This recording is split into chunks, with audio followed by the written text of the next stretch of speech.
Bonjour et bienvenue dans les cours en ligne du SEM. Dans cette vidéo, nous allons parcourir ensemble quelques fonctionnalités intéressantes de Microsoft Copilot, qui est donc un outil conversationnel qui fonctionne avec le moteur, enfin l'outil conversationnel ChatGPT, normalement dans sa version la plus récente, donc le 4 ou le 4o, à l'heure actuelle où est filmée cette vidéo. A noter que pour avoir accès à toutes les fonctionnalités, il faut non seulement utiliser le navigateur Edge, donc le navigateur de Microsoft, et puis il faut également être connecté à son compte Microsoft, alors soit en compte personnel, soit vous pouvez également utiliser le compte de l'école en utilisant votre adresse professionnelle, en vous connectant en haut à droite avec votre adresse, donc prénom.nom@edu.ge.ch.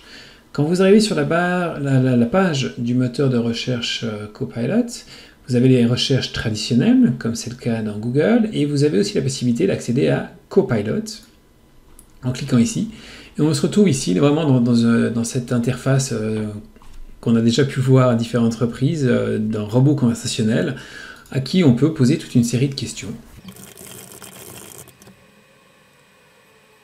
Voilà, alors ici je vais lui donner quelques éléments un peu généraux, mais il me propose sur la création d'un exercice sur le passif partiel en anglais, il me propose différents éléments, et puis ce qu'on marque aussi avec Bing, c'est qu'on a toujours des liens, avec ici on voit où est-ce qu'il a pris ces informations, avec possibilité non seulement d'approfondir, mais de retrouver des liens qui ont été utilisés. Ça, c'est de manière générale. Et puis, ce qu'on remarque aussi, c'est que sur la droite, on a ici aussi accès, on en parlait tout à l'heure, à ces GPT, à certains de ces GPT, donc des assistants qui ont été personnalisés.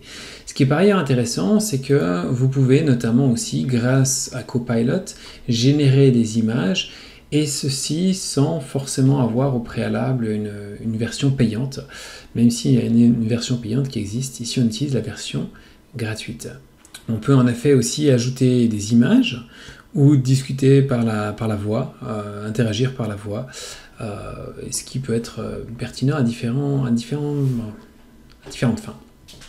Ce qui va nous intéresser ici davantage, c'est que quand on utilise en effet l'outil de Copilot, on a sur la partie de droite la possibilité d'avoir une fenêtre qui s'élargit ici, et qui vous permet les choses suivantes. Imaginons que nous sommes ici en train d'aller sur Wikipédia, souhaitant savoir plus sur le murin cryptique. Voilà, je vais sur la page du murin cryptique. Je peux tout simplement lui demander, ici en ouvrant cette fenêtre contextuelle, poser pas mal de questions par rapport aux pages web que je suis en train de visiter.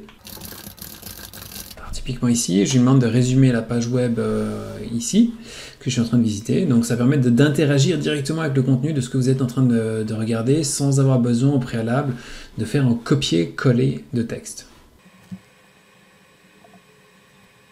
Alors j'attends, mais comme vous voyez aujourd'hui le service est ultra lent, on va y passer la journée, mais vous voyez un peu le style, et puis on retrouve ici sur la partie du haut de cet assistant des possibilités en effet directement de cliquer dessus pour faire un récapitulatif de la page, proposer des questions sur cette page, donc on a des raccourcis, on a aussi des raccourcis sur quel type de réponse on va avoir, une réponse plus créative, une réponse plus précise ou équilibrée. On va laisser encore un tout petit peu de temps. Voilà, on peut aussi ici, ce qui est intéressant, c'est prendre un screenshot. Typiquement, je prends une partie de la page. Typiquement, j'aimerais cette partie-là, le reste ne m'intéresse pas. Hop.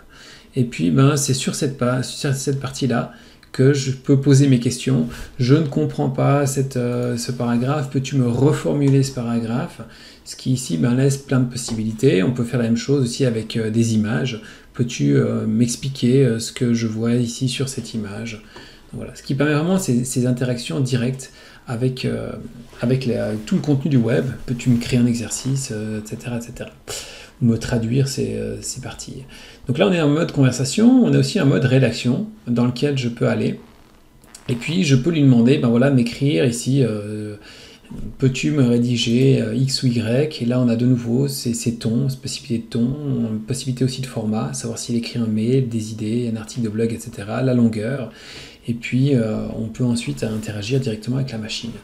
Et je pense que cette façon d'interagir directement, là il est parti un peu plus rapide, Il nous a enfin répondu, et puis il nous propose directement des possibilités de prolongation de la discussion, ou alors c'est moi qui vais rajouter, voilà, est-ce que peux-tu me dire plus sur X ou Y? Ce qui est, je trouve, assez pertinent comme utilisation de cet outil Copilot. Merci beaucoup, à bientôt!